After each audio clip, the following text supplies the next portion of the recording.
Hello, everyone, and welcome to the Center for Healthy Sex monthly webinar on our meditations from Mirror of Intimacy. And I just want to start out by welcoming all of you and, thanking all of you for showing up, even though we had to postpone this webinar. I got really sick in February with some sort of cough that was going around, and you'll still hear me coughing or clearing my throat on occasion here. So I do have a cough drop in my mouth. Hopefully I won't choke, and you won't have to see that. But if I do have a coughing fit, I will hit mute. So sorry to burden you with that, but that is kind of what's happening right now. So I just wanted to give you a heads up that I do have something in my mouth right now. So I hope February was a good month for you and that March is coming in with equal wellness. And so today the conversation is about boundaries, and we chose to use the topic from last week, even though I wasn't available, because a lot of people responded to this topic. And so Tom and I agreed that we should just stick with it since it seemed to be popular by way of vote. So I also want to remind you that if you have any questions, to please type them into the chat box, and at times Tom will unmute the phones so that you can ask them directly if you're so inclined. But if as I'm talking you have a question, just type it, and I will type back to you if you have a private question, or I'll answer your question. Keep in mind that your name does come up for everybody to see, so it should be your first name only, and it does locate where you are if you've indicated what part of the world you're calling from. All right, so let's get started and talk about boundaries. Our quotation for this meditation from Yehoshua is, "And this is one of the major questions of our lives, how we keep boundaries, what permission we have to cross boundaries, and how we do so." And so this is very, very sort of interesting and complicated topic because boundaries vary from culture to culture, from family to family, and from person to person. So this matter of how we keep our boundaries, and first of all, what boundaries are, is what's at issue. And then how do we know when we have permission to cross a boundary? Do we take it for granted? So if we think about a fence in a meadow and you're walking along and that fence is fallen down in a certain section, does that mean we have permission to cross that boundary because the fence is no longer up? Or does it mean that the fence just blew down and it's still a demarcation line? And how do we discern what's okay and what isn't? And this is hopefully more of what we'll be talking about as we go along here. There's something called oppressive boundaries, and dysfunctional families will use boundaries to punish, intimidate, and control by way of imposing rigid rules and regulations on their members, which can often be soul-crushing. So these would be families that are rigid. And I just want to go back a step and maybe even go back to this slide and say that a healthy boundary, even in cell biology, is permeable. It allows things to come in and it allows things to go out. So with the cell, it allows nutrients to come in, but it's also blocking any toxins from coming in that would damage the cell, and it also lets toxic waste or the excrement of the cell go out so that it can be metabolized in the body and sent out of the body. And so we used to think that boundaries were hard and fast, but healthy boundaries are flexible, they're malleable, they're permeable. So if I say no to you today about something and you ask me about it a week later, perhaps I can reconsider my no and think about, well, why was I so strident about my no? And maybe there's a little give here in the system, a little resilience, a little permeability so that it isn't just this hard, fast, rigid, tight, ultimately breakable no. So in dysfunctional families, what we find are these rigid rules, and there's usually intimidation. Oftentimes it's patriarchal intimidation. I'm sorry to say that, the father can be ruling the roost. That's not to say that mothers and women can't also, but tactics of intimidation and punishing are ways to control people. They're not really boundaries, so I wouldn't even use the word boundary for this, truthfully. And what happens is those members of those families end up actually pretty moderately to severely dissociated, and therefore they're cut off from their hearts and their feelings, and they can become unyielding, they can be angry at life, they can become victims as a result of it, and people who are victims often perpetrate on other people from a victim position. So any kind of punitive control is not a boundary. It's punishing, it's bullying, and the effect it has on the people around them is that those people too start to shut down and close down. And so there is a collapse in both the family system and the individual system with those kind of oppressive walls and rules and boundaries. Now, the flip side of that are chaotic families. And those families have no boundaries whatsoever. They invade one another's emotional space, physical space, psychological spaces. There's no room for individuality. These are families where closed doors aren't respected, closed drawers aren't respected. People, I had a client once say to me that, I just lost my internet connection, so please bear with me if you can still hear me. Alex, we can still hear you, and we'll Okay, just wait for you to come back on video. And everyone, again, if you want to type questions, there's the chat window to the left, and if you're on phone only, feel free to type them to tom@centerforhealthysex.com. I'll relay them to Alex. Thanks. Okay, so I'm back. So someone once relayed to me after they'd moved out of their household that they grew up in, that it was so nice to be able to open their desk drawer and find the eraser that they left there. That something so simple had been so invaded for so long that this particular person was saying nothing was ever respected. Clothing, personal items, her pillow, that anytime she went to get anything, one of her siblings had taken it, and there was no direction or no boundaries or no protection really from the parents. So their physical spaces were just, chaotic in every room, and she was inclined towards being neat and orderly and organized, and she never had that growing up. So it was a relief for her to finally move into her own place. But in either case, whether you're from a rigid and family that uses walls as boundaries or a chaotic family where all boundaries are collapsed, each individual's wants and needs and rights are constantly violated, so whether they're being forced or completely ignored. So both of those ends of the scale leave people, children, rarely feeling safe or cared for, and it's difficult to sort of form a solid identity when our boundaries aren't respected, when we're being invaded or we're being controlled. Those are two extremes, and what we know is that most addicts come from families that are at those extremes. These are not flexible family systems. They're rigid or chaotic systems. So healthy boundaries are physical, emotional, and psychological constructs we create and maintain in order to feel that each person's own identity is safe in the world. So as I was saying, they would be flexible. They help us set limits so we can be functional in relationships that enrich and support and inspire us. So I'd like you to take a moment now to think about the relationships that you're currently in and whether or not you have people in your life that are trampling your boundaries or people that are controlling you with their boundaries, or whether you do the same. And if you do, let's talk about it. So I have a note here saying I have a lack of touch issues. In meetings where I feel someone would be helpful by touch, I hold their faces without asking them. I've not had any issues arising from that, but I often think that I might. I think I'm going too far.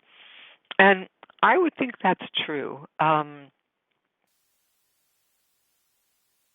sorry, I'm just reading it again, that touching a person's face or touching a person's personal body in any way, shape, or form is a violation without asking first. So what happens in treatment centers, at Center for Healthy Sex, or I'm a senior fellow at the Meadows, which many of you know, and at the Gentle Path program there, which is an inpatient program for sexual addiction for males, there's always a request or an ask if a person is open to feedback, number one, and if they're open to touch. So when people stand in a circle, we ask each other, are you open? Can I put my hand on your shoulder is the question. Are you open to receiving feedback? Can I tell you what I just heard or what I thought? Are you available for a hug? Because I would like to give you a hug. Just because I want to give you a hug doesn't mean that you want one. You might say, you know what, I really appreciate that you want to give me a hug. That means a lot to me, but right now I don't feel like being touched. So walking up to someone and touching their face is a real violation of space. And I have to tell you that a story comes to my mind when I was a child. My grandmother had a friend who was a Greek immigrant woman, and she was always grabbing our faces and squeezing it when we were kids. And my brother and I would hide in a closet when we knew she was coming over because we didn't want her grabbing our faces in that way. And, you know, at that time, and certainly with my grandmother and her friends, they didn't consider that children's bodies were their own bodies. They felt free to grab us and hold us and, you know, tell us how cute we were or how much they loved us in any way they wanted. And it certainly wasn't egregious, but it is something to be mindful about, that as adults we should always ask about physical touch. So somebody's asking about sound. So it sounds like people are having difficulty with sound cutting in and out. I don't know what to tell you about that, other than sometimes it's useful to hang up and call back in. As a fellow Greek, I feel the same way about the hugs and the kisses. Yes, so Nicole, you know what I'm talking about. It's there, and in many ethnic cultures, it's sort of the classic undifferentiated ego mass, where I have access to your body, I can tell you to eat more. It doesn't matter if you're full. I had this conversation with my father once, who was insisting that I eat more, and I was stuffed, and any more food felt like torture. It really felt like a form of self-abuse, and I had to tell him that, and this was when I was way into my adulthood, and his feelings were a little bit hurt initially, but I had to explain to him that I am the arbiter of my own body. I know when I'm full, and eating more than past my capacity is going to make me feel sick, and that becomes a form of self-abuse. So these are the kind of difficult conversations we have to have with people all the time in order to maintain our boundaries. Carolyn says the reciprocal of your grandma story is the pervasive tendency of parents to tell children to kiss grandma, which is also violating boundaries of children from early on, don't you think? And yes, I think that's true. I think that there are all these expectations that get put on us, and a child should have a relationship with grandma that has her or him wanting to kiss grandma. And if on any given day they're mad at grandma, or they don't like the way grandma smells, or they don't like the food grandma made, and they don't want to kiss grandma upon saying goodbye, then that's okay, because they're not in the mood. Grandma should be secure enough in her own sense of self. She should have compassion enough for the child and recognize that the child is an immature creature whose feeling states are going to come and go. But if she's consistent and loving and supportive and non-violating, that child will grow to adore that grandma. So forcing children to have physical contact with adults is a violation of their boundaries for sure, and it doesn't allow them to mature appropriately. All right, so boundaries can be boundaries that we hold inside and outside, and when we respect ourselves, we set good psychic boundaries and we set good physical boundaries as well with other people, and we give ourselves protected space that lets our unique abilities and characteristics bloom into our full potential.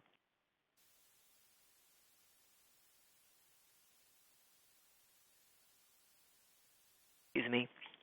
Um, and this is a form of self-care which invites us to love an equally unique other in safe and functional ways.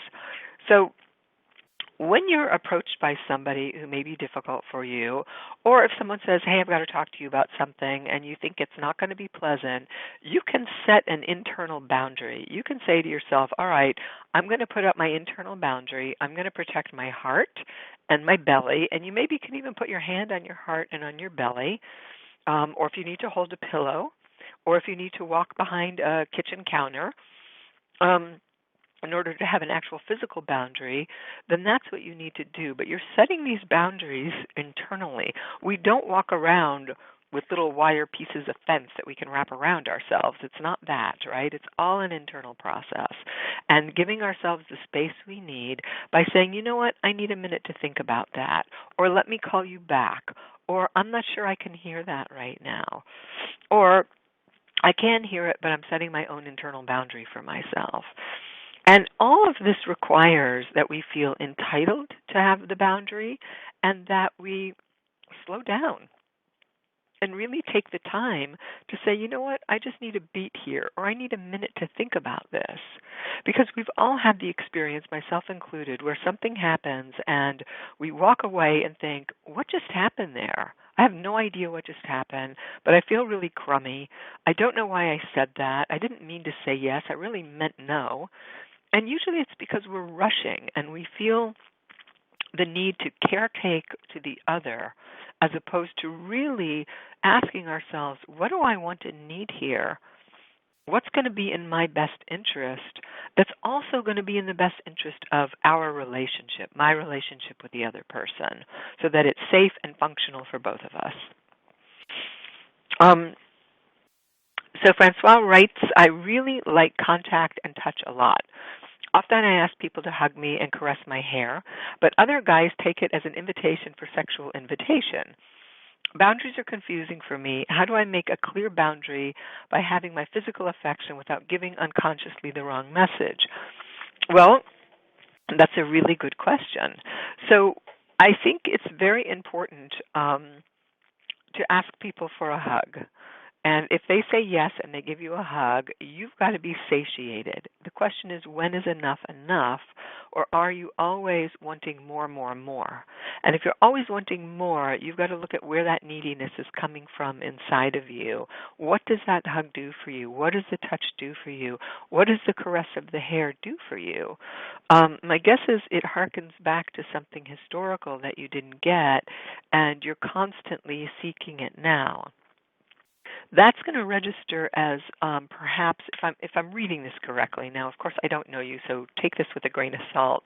But it could result in people feeling like you're very needy and they can't give you enough, and that may have people avoiding you. With men who have same-sex attraction, they may read that as a sexual invitation, even though you don't mean it as such. And so where having somebody touch your hair is concerned, I would suggest you do that only with people that you know quite well, that you don't do that with strangers or people that are acquaintances, but people that know that you like that. I would also recommend that you go get a head massage, once a week, which you can get sometimes in places that give chair massages or body part massages where you're fully clothed. Also, if you go to hair salons when they shampoo your hair, they can give you a really great head massage too. If this is a zone of affection and comfort and regulation for you, then don't impose it on other people. Ask for it appropriately. Peter says, I work in a prison where boundaries are routinely violated by people, naturally, and that's probably why they got into prison also. I have the option of not working there, but I've also had great experience of working through these situations. And I would imagine that this is, for you, Peter, an ongoing act of service where people, again, are in prison because they've grossly violated boundaries, and to start to have dialogue with people about what's okay, like you're willing to shake their hand or whatever the boundary is that's appropriate, is a way of you modeling healthy boundaries and giving service to this population.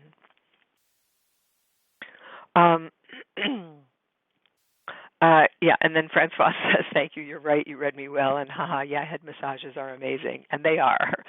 We don't get them often, but certainly, if that's something that you love, you should get them appropriately. Okay.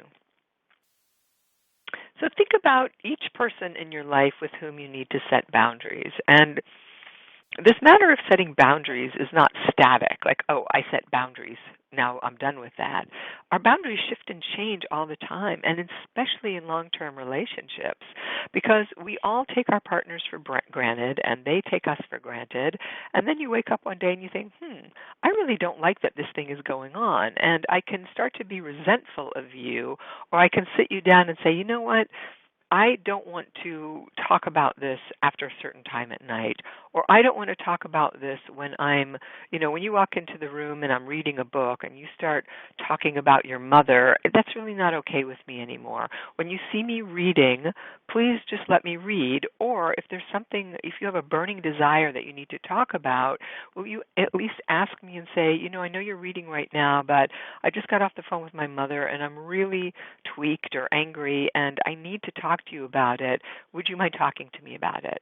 In which case, you get to say, you know what, let me finish reading this chapter, or let me finish this paragraph, or I'd like to read for another hour. Can I get back to you? I mean, if your partner is in distress or duress, you really should put the book down. But it's okay to say, let me just finish this paragraph and I'll be right with you. So don't feel like you have to constantly collapse your boundaries in order to accommodate others. You have a right to take a breath, finish what you're doing, and then accommodate your partner. Sarah says, could you say more about asking for permission for giving your input or opinion? I find that with some people, I tend to resist their input when they give advice or give strong opinions on a topic without listening or taking in input openly. The conversation starts to feel tense when I disagree. It seems we're both not respecting each other's boundaries. This happens in a few close people in my life. I think that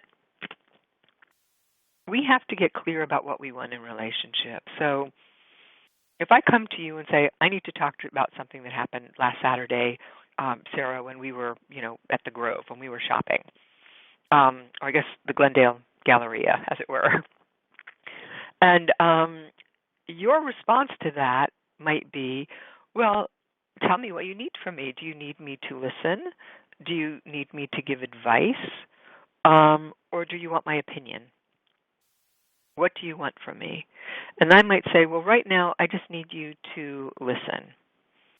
And then I spill out the thing that happened when we were at the shopping together. And then when I'm finished talking, you can then ask me again, is there anything you need from me right now? Would you like feedback? Would you like to know what was happening on my side? How can I help you? And I might say, you know what, it was enough that you could just sit here and listen. I really appreciate it.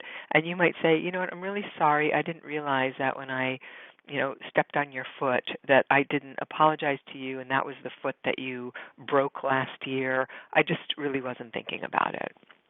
And then we're done. If, however, you're in relationship, and this happens a lot in relationship, where somebody comes home and they're having an incident with a friend or at work, and they really don't want advice. We just want to talk out loud because we already know what to do. And so saying to your partner, I just need to vent. Will you listen to what happened at work today? And then I just say blah, blah, blah, blah, blah. And I don't need you to tell me you need to talk to your boss or you need to, alter your hours. I don't need that from you. If, on the other hand, I have a situation where I've been offered a new job and it's maybe a lateral move or there are a little bit different benefits, I might tell you the whole story and say, I really want your advice. Please tell me what you would do or what you think I should do. So those are different ways of being able to, give input and hear input without feeling like you're giving unsolicited advice or being given unsolicited advice. Because as I said, oftentimes we already know what to do in the situation. We just need somebody to listen to us, to reflect back what they're hearing, to validate our experience, and just to be with us.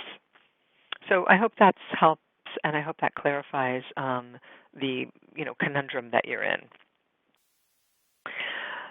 So when you think about who you need to set boundaries with, it might be a boss, it might be a family member or a friend, and it's very difficult to set boundaries retroactively sometimes. So if at work you've set a precedent for letting somebody bulldoze you all the time, then it's going to be challenging to stand up to that person, and they're not going to like it. And that's usually what happens when we all get into therapy. We start setting boundaries with our family members, and they think, what's wrong with you? Or, you've had too much therapy, or there's some criticism that's forthcoming because of the boundary setting, because people don't like it. They're used to being able to get what they want when they want it from you, or bulldozing you, or getting you to caretake to them, and you're saying, you know what, I'm not doing that anymore. But it's not enough to say it, you actually have to practice it. And the challenge is to ask yourself what you've been avoiding saying to set those boundaries, because confrontation is difficult for most of us. We usually want to engage in some kind of workaround.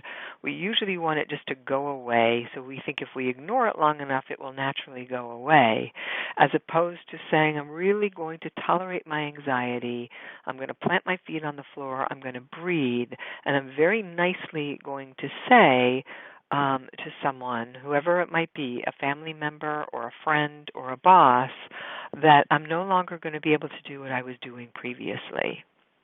So if you have a family member, let's say you have a sister who's constantly borrowing your car because her car's breaking down, and what you see is that in a way you are enabling her underachieving or under-earning, and you say to her, for a long time I've been lending you my car on the weekends, and I love you and I want to keep helping you out, but I have to tell you I can't do it anymore.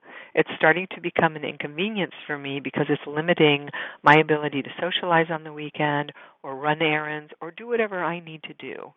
So I'm going to give you a month's notice so that you have time to either find a cheap car or figure out public transportation, because I don't want to pull the rug out from under you. But, beginning April 14th, I'm going to ask you please not to borrow my car anymore. And if you do, I'm going to say no. And it's going to be hard for both of us. What do you think about that? And that's it. She can think whatever she wants to think about it. She can not like you. She can go into a victim place of being angry. She can throw a tantrum. And you have to tolerate that so that you have the luxury of having your car when you need it on the weekend. And again, this is a permeable boundary. So if on occasion you want to pick her up and take her to a movie, or you want to lend her her car because she has a job interview, fine. But for the most part, the message is, I'm not going to do that anymore. Peter writes, my wife calls me various names at times. Since I came back, I've been calling her on it. She says, quit telling me about your boundaries. I still do it, though, which is good, because name calling is really below the belt fighting. It's not okay. And so I'm curious on how you call her out on that. So I just lost my connection again, so I'm reinstalling here. I'm curious about what you say to her when you say that, when she calls you a name, what exactly do you say to her? How do you call that out? And so ask yourself, what's the best way to say the boundary that you need to say? When is the best time to say it? So you want to be mindful that a lot of times when we start to set boundaries, we can be a bit like a bull in a china shop, because we have such anxiety about confronting the person that we might do it at an inopportune time, or we might come out sounding really, aggressive or not nice, And that's really born of our anxiety, as opposed to saying, I'm going to settle myself down. This is the right time to do it. This is the way I'm going to say it. And you can rehearse this with other people, too. You can play it out with a friend and recognize that you're stating this very clear boundary, and no matter what the other person says, you're going to let them vent, you're going to let them have their feelings about it, but you're always going to come back to the boundary, which is, I hear that you're upset. I understand this is going to cause hardship for you. You're not going to be able to get around, but I'm not going to be able to lend you my car anymore. So no matter what they say, you validate it. You can have compassion for their problem, but you always come back to what your boundary is.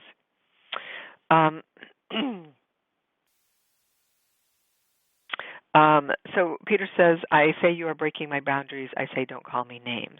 So Peter, I would encourage you to take this a step further and say, when you tell me that I look like a duck, it's an absurd example, right? I have to tell you that it really hurts my feelings, and it makes me feel like you don't care about me or that you don't love me, and then it makes me wonder why you're married to me. If my looks are so offensive to you and you want to tell me about it as a way to hurt my feelings, I don't know why you want to be around me. And so that's about putting it back on that person. It's not enough to say you're violating my boundaries. It's about saying, hey, that really hurts my feelings, or it makes me feel less than, or it makes me feel like you don't like me or you don't care about me. And if you don't like me or care about me, why would you want to stay married to me? So you can also say to that person, if you have feelings about something and you want to talk about your feelings, I can hear them, but I cannot hear and I will not tolerate name calling. And if you're going to call me names, I'm going to leave the room, or I might even leave the house. And you have a right to do that. So if I'm going to call you sloppy, which is probably a better example, and say, you're sloppy, you're a mess, all of that, that's out of bounds. But it's different to say, when you leave your clothes around the house, it makes me feel like you don't respect me. And it's my job to wash clothes and fold them and put them away, and that's our agreement. But when you just throw things on the floor, it leaves me feeling disrespected and like I'm your maid, and that's not particularly appealing to me. And so if somebody says that to you, you might think, oh, I don't want to be a turnoff to you because I care about you and I want to be in a relationship with you, so I'm going to start picking up my clothes and depositing them in the dirty clothes basket. And that's a more constructive conversation when we each talk about our own feelings as opposed to name calling, which is really out of bounds. Amanda says, I've noticed that I do a lot of offending from the victim position and was bombarding my ex-boyfriend with questions about the relationship when he wasn't able to give more. How do I shift to the ultimate boundary of walking away from something instead of trying to force, through manipulation, a relationship that isn't working for either of us? Well, I think that's a great question, and I think you have to look at where your woundedness is and where your injury is. And oftentimes we're so hurt, we feel like if we bludgeon the other person, it's going to make us feel better, as opposed to licking our own wounds and saying, whatever it might be, you cheated on me or you lied to me, and, going after someone and saying, why did you do that? Why did you hurt me? Why? You can why yourself to death on that, as opposed to saying, this is the effect it had on me, and because I have self-compassion and I have a modicum of self-esteem and dignity here, I'm not going to put up with this anymore, so I don't want to be in relationship with you. And so please don't call me, please don't contact me, and then I have to go away and deal with my hurt and my feelings of inadequacy and that there's something wrong with me that this person did that to me.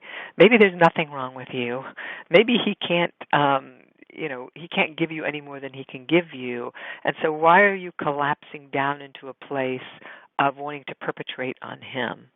And how much of a victim do you want to stay? Because being a victim is not a very empowered position. It's a poor me position, that this was done to me. And at some point when we are victimized, whatever the victimization might be, rape, robbery, betrayal, at some point we have to restore our dignity by saying, yes, this happened to me and it was horrible and I was terribly violated, but that is not the sum total of who I am. And I'm not going to, sit around the rest of my life and either whine or, live in fear or treat other people badly because this happened to me. Because that is a road to weakness, I think, and very serious hobbled capacities where we start to feel like the world owes us something. And it's very much worth making a list also of all of the pros of being a victim. What are the pros and what are the cons of being a victim? Because there are a lot of pros of being a victim. Other people take care of you. They give you money. They feel sorry for you. They coddle you. And, of course, the cons are all of those things, too, because then you don't have to stand on your own 2 feet. You don't have to make your own living. You don't have to empower yourself. So you can become very, very dependent as a victim. And also perpetrating from the victim position is a real form of emotional terrorism, I think, also. Okay, Kat says, do boundaries have to be explicitly spoken? I feel that much of this work is about recognizing my feelings about situations and stating my boundaries or acting accordingly only when they're breached. Is this accurate? Do we need usually to define them verbally with a person? I would say no. I would say in some ways the healthier we are, the less we have to verbally state what our boundaries are.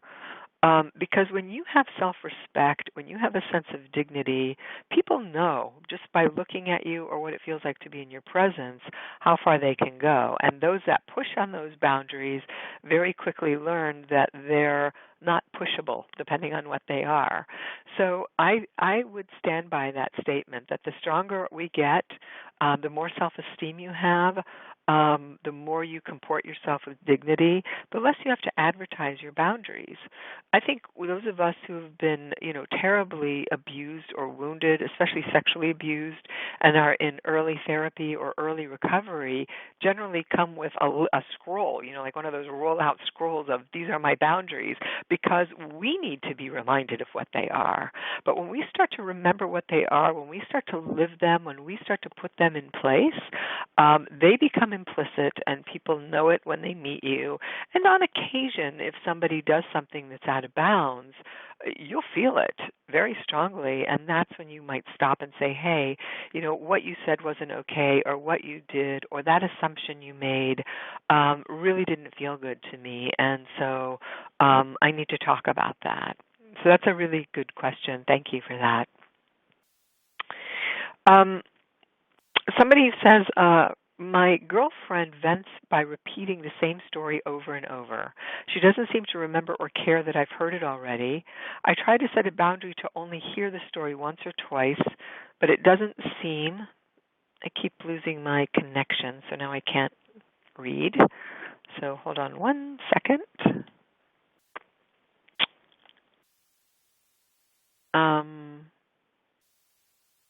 So I seem to have lost that text, Tom.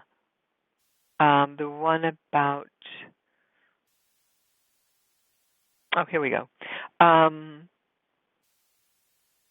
I try to set a boundary to only hear the story once, but it doesn't seem like she's even capable of observing my boundary. What do you do when someone just can't observe a boundary?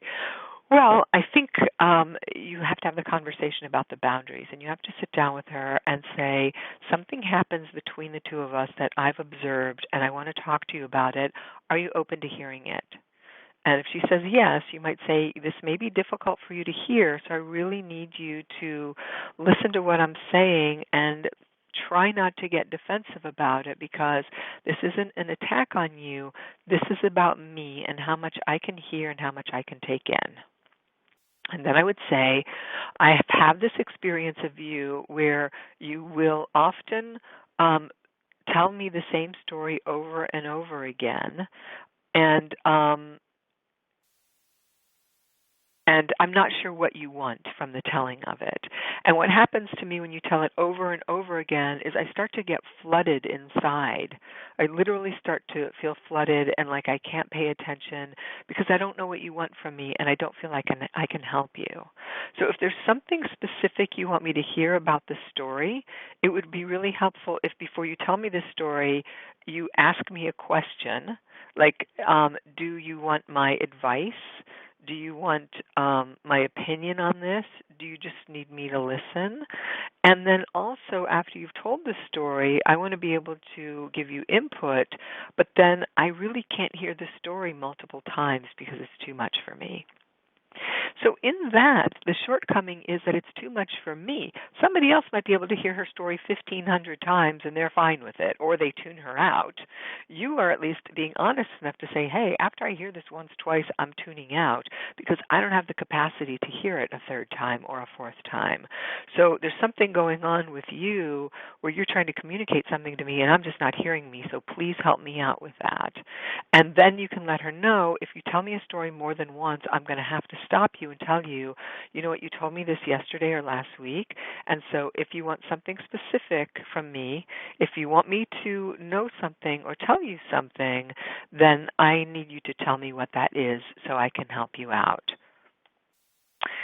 I'm going to move my computer because I'm wondering if the angle of it is creating problems. So let me just see if this is a better Wi-Fi connection since I keep losing my connection. Okay, so moving along here then. Oh, and that's funny. I lost that text again. Interesting. Okay, so boundaries of intimacy. Are you tolerating something in your relationship that you resent because you don't want to upset your partner? That is the ultimate in people-pleasing or codependence or, a deficit in self-love, as my colleague Ross Rosenberg calls it. So what are you tolerating and creating resentments about? Because resentments start to create big, big problems in relationships. And Patrick Carnes tells this story a lot, that the dark characters in most stories, if you think about Darth Vader or you think about Lord Voldemort and Harry Potter, have years and years of resentments and grievances built up, so much so that they become these evil, dark characters. They're so angry and so resentful that they really want to set the world on fire. So when you start to hold those resentments, you're going to start to lose your sexual desire for your partner. Your desire will definitely start to drop off, and you're going to start to see them in ways that are ugly and unattractive and that you're not going to like them very much. And that's on you because you're not willing to man up or woman up and talk about what's difficult for you or what's challenging in the relationship. So I want to challenge you today to tell the truth with an open heart, to sit down and say, what are the resentments I have in my relationship? How am I holding my partner hostage and they don't even know it? And what am I going to do as an act of compassion for myself and for the relationship to sit down and say, I've got to tell you something. When you complain about your mother every single week after you talk about her, it makes it really difficult for me to hear it. And I'm starting to have a resentment about that, and that's on me because I've been tolerating it for so long. So we have to figure out something else for you to do after you get off the phone with her every week. Maybe you need to go scream into a pillow. Maybe you need to run around the block. Maybe you need to call your sister. But I can't hear about it every single Sunday because it ruins my Sunday, and etc. You take it from there. And be willing to listen to your partner's need for boundaries and to be flexible when necessary. And on the flip side of that, ask yourself, what are the ways that you stonewall your partner's boundaries?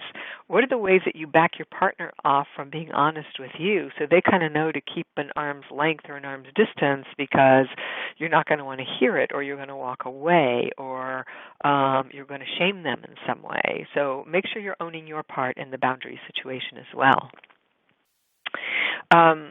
So Nadia says, I had the parents that were physically and emotionally abusive.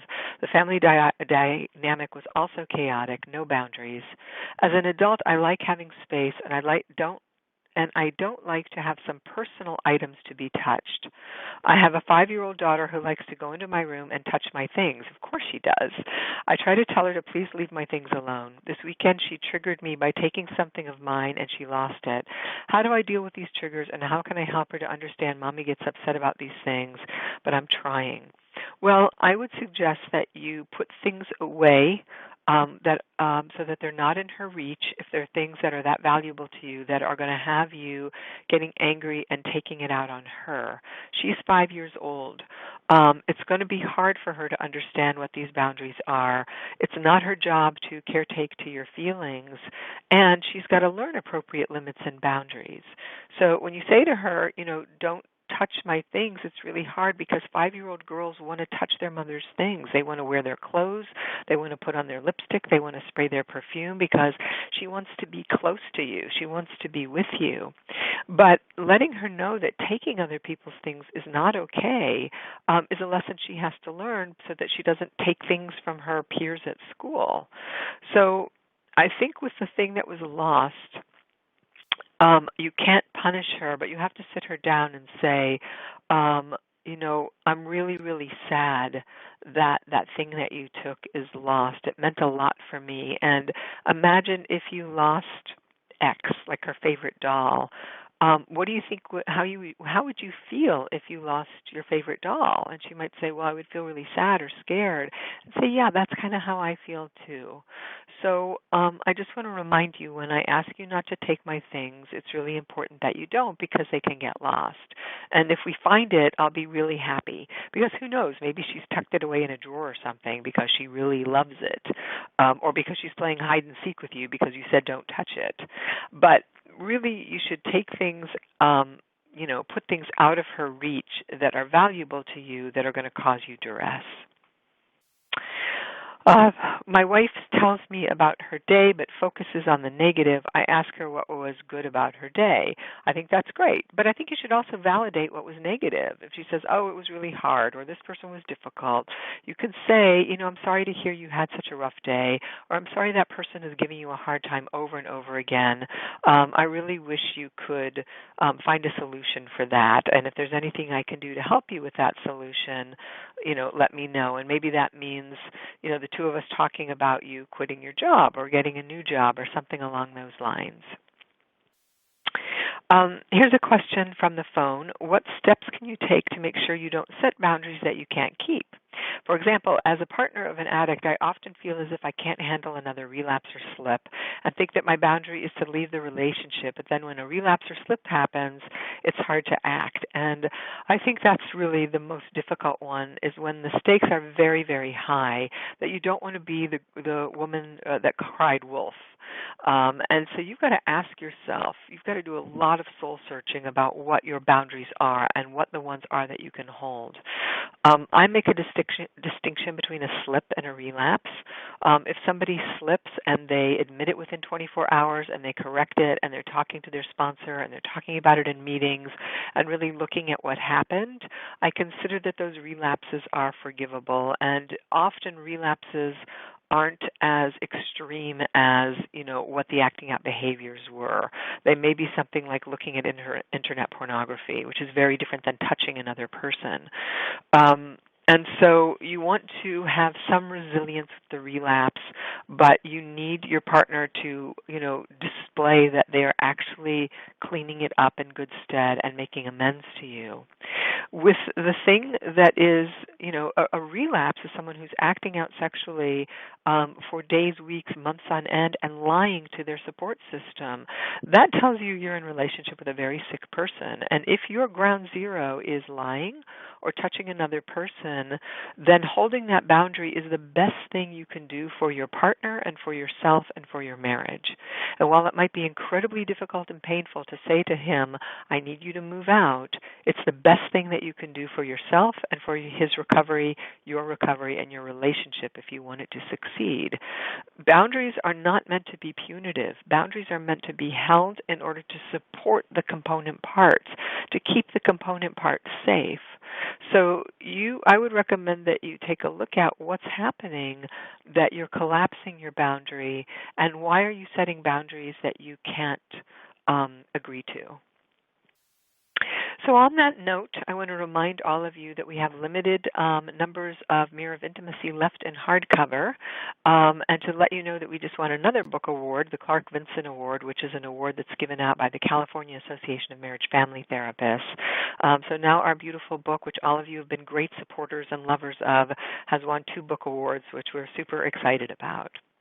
So until April, I hope that you're healthy. I hope that you hold good boundaries. I hope that you practice good boundaries as an act of self-care and self-love, and also an act of loving those around you.